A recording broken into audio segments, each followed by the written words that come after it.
Okay. So I wanted to, we were doing the show on wine-based cocktails, partly because we were at the bar, and we only do wine-based cocktails here, and partly because I wanted to, you can't see me in the video, but I'm still here. Oh, see? I'm here. All right, we saw your boobies. We're good. Yeah, okay. Well, that wasn't the whole idea.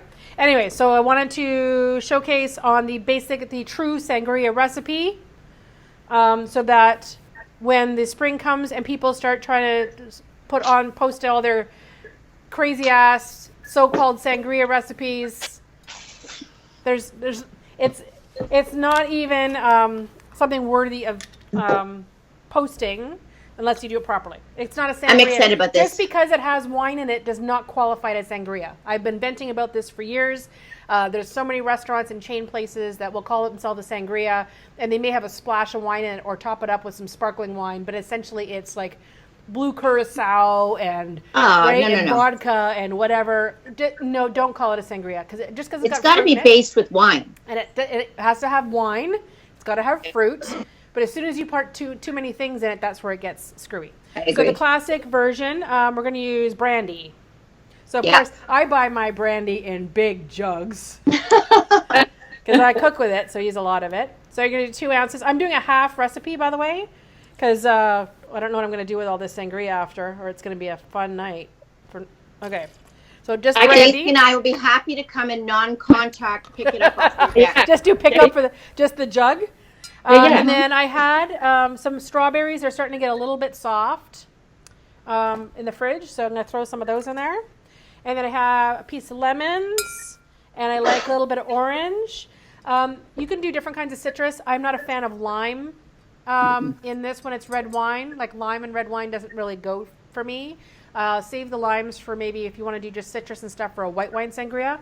And then I had this frozen mixed berry mix that was in the freezer. So I defrosted some of that. It's like blueberries, blackberries, and raspberries. So I try to do it without all the juice because you just want the fruit. So in the summer, my family's known for taking one of those, those big bubbas with the dispensers? Yeah. On the bottom. So we used to put that at the end of the picnic table on the seat. And we would just take a bag of frozen mixed fruit. And then you can even buy frozen sliced citrus now. PC sells it. So you don't have to waste buying like whole lemons and limes if you don't want it. And then I had, we would just basically just keep topping it up. Like we'd add this, add some ice, add wine, add brandy, and we just kept adding it too. So I just want to mix this a little bit. Just to sort of get the brandy in with the fruit and the citrus. And then you're going to add wine. I am going to use today a Baco Noir from Sandbanks because that's what I have.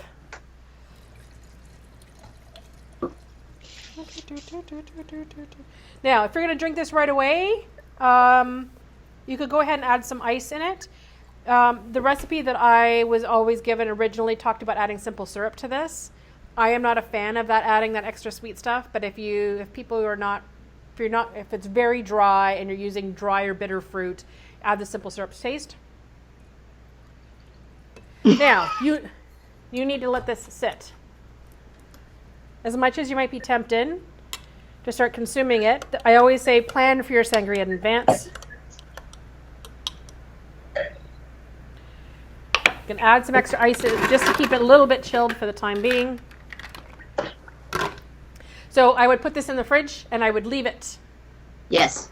For a good hour at least. So this is something you want to do before people show up. Don't add too much ice to it. That's just to sort of keep it somewhat chilled so it chills faster in the fridge.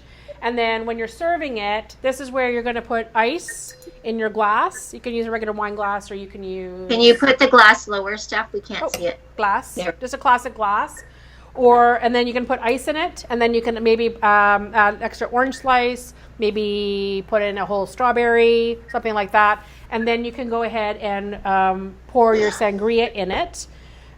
If you find it's too strong, because again, brandy, right?